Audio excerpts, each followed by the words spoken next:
Hi, happy Tuesday. It's Meredith. I'm here with our message for the 23rd of March, 2021. We're using Bonefire Tarot again for our message. Our overall theme of the day cards are, now there's a surprise. There's something we don't see very often here on the channel, a reversed card. And not just any. That's the Ten of Swords in reverse. That's a card you want in reverse, really. So let's review for a moment. Our readings from last week had us taking a look at what needed to go. We had the Four of Coins, so we were holding on to something that we were better off letting go of. We saw the Death card more than once, and we had a whole lot of happiness going on in the cards as well. So we were, the overall theme was that we're making way for what's blossoming, becoming, manifesting, showing up in our worlds, what we're holding in heart space, becoming a reality, right? And now here we are with the Ten of Swords in reverse. So upright, that's the fallen master. And tens are about fulfillment, completion, moving on to the next phase, the next level, upgrading the frequency and vibration, and so on. And here, all that still applies, except that there's no effort in it. Gravity's going to do the work for us. The swords are just going to slip out. We don't have to pull them out. We don't have to make a journey out of removing the swords. They're just dropping out because we've done whatever energetic, spiritual, heavy lifting needed doing. And we've let go. We've released something. So this is, I'm going to put this in the category of an ace, being a divine and cosmic gift.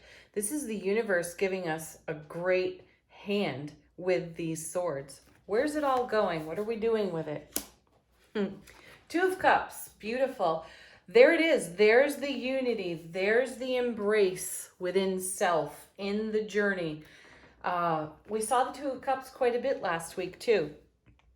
So this is us, way more unified within self relationship, way more connected, really embracing what's been delivered to our foundation as a result of our dreams, goals, desires, and giving them space to blossom.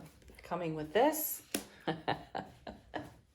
There he is again, our beautiful emperor showing up. I love it. So this is us in our wisdom and our experience and our know-how, where we are. This feels like momentum to me.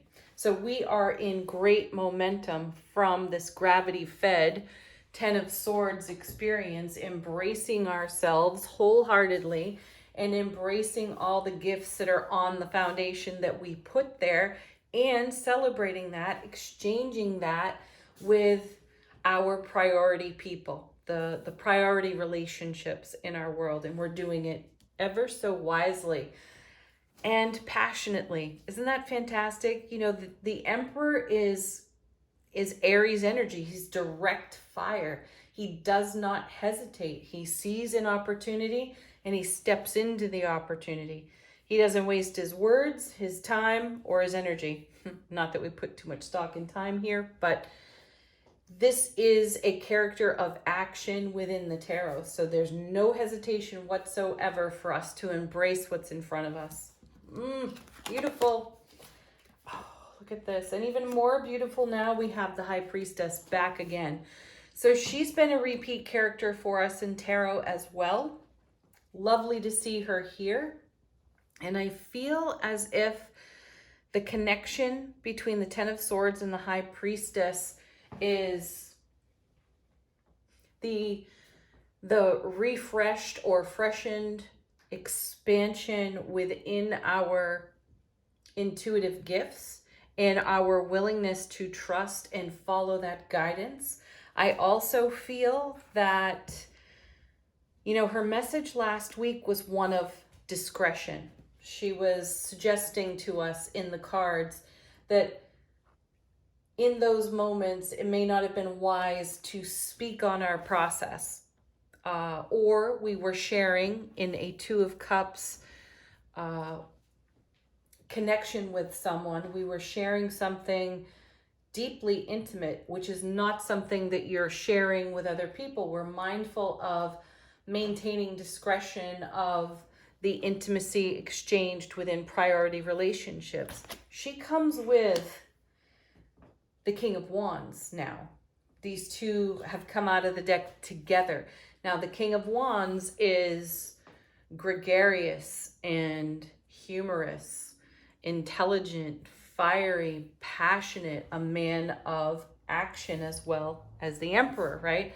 So I feel like we're coming out of the discretion phase of the High Priestess, though I still feel that what we were not discussing or sharing around with other people, we're still not doing that. I feel as though the sharing within that priority relationships in the Two of Cups, the sharing in that relationship is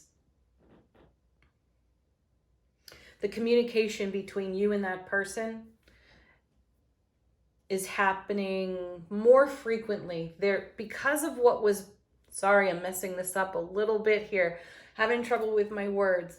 The depth of the sharing with your priority person was something for us to hold in heart space and really nurture within ourselves. And what it's done is created a greater pathway of communication between ourselves and that person. The intimacy has been allowed to blossom within ourselves. So now we feel more self-trust. We know we can trust ourselves to communicate further, deeper, more expansively with that person. So the discretion is still there. We're not sharing that intimacy with a bunch of people, nor would we. We would preserve this kind of intimacy for that relationship. And it's taken on the King of Wands, fire, passion. It is ignited. Yes, that's wonderful. And this is what's happening within you. There's something that, each one of us has touched on within our self-relationship that has allowed these swords to fall out so that we can go deeper with us. That means we have more depth to share with the priority people in our world. And when we do that, we become a living model for that. And then we start to receive that in our relationships. So everything deepens and expands. The bond grows stronger, which is a message of the Two of Cups. A strengthening, ever deepening bond. Then we have the Six of Swords. Perfect. Because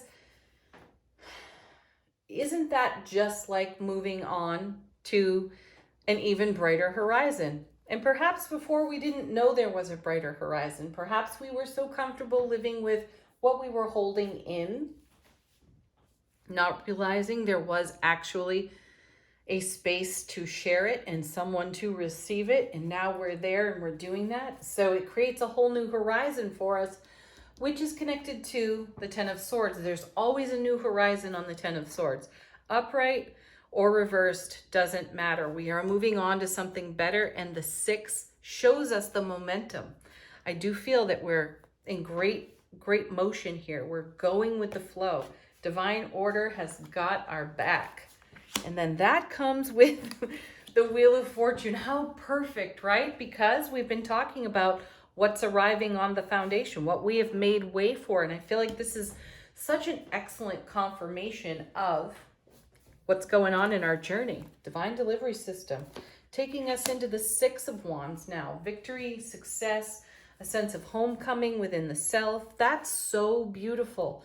Because as we've let go of a way of being, thinking, or doing, and made much more accommodation for listening to our intuition, and by courageously allowing ourselves to be vulnerable, to share in a way that, excuse me, is reciprocated, we're expanding our horizons here, and we're seeing the victory and success in the Six of Wands.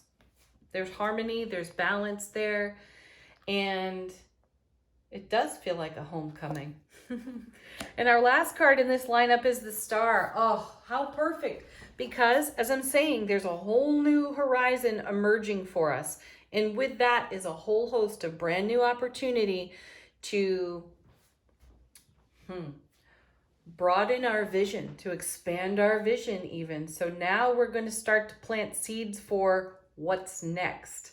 And we're simultaneously celebrating the joy of this expansion while seeding the next. Ooh, that's exciting, folks. All right, angel answers now. What do we have? Confirmations, fresh messages, an opportunity to ask a question if you've got one. Allow these cards to be some sort of guidance for you. Our first is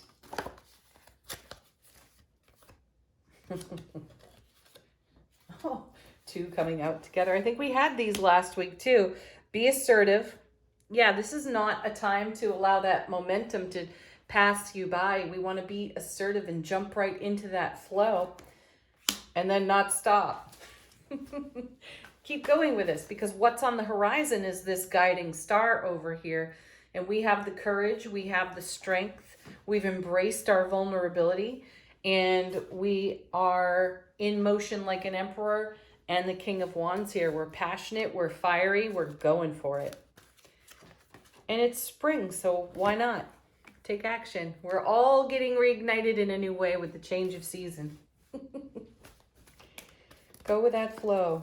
One more.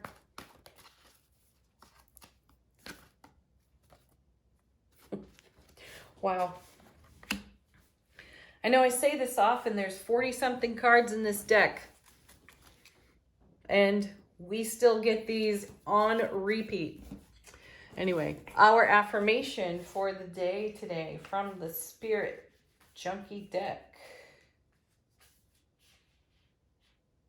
Oh, wow, that's fantastic too. All that I love is more important to me than all that I fear. Ooh, whenever those fears pop up, you know what to do. Go deeper into love. That's what we're doing here. And that's what produces this kind of momentum in our spiritual journey. So enjoy the ride. Have a beautiful Tuesday, everybody. Peace, love, joy, happiness. Bye for now.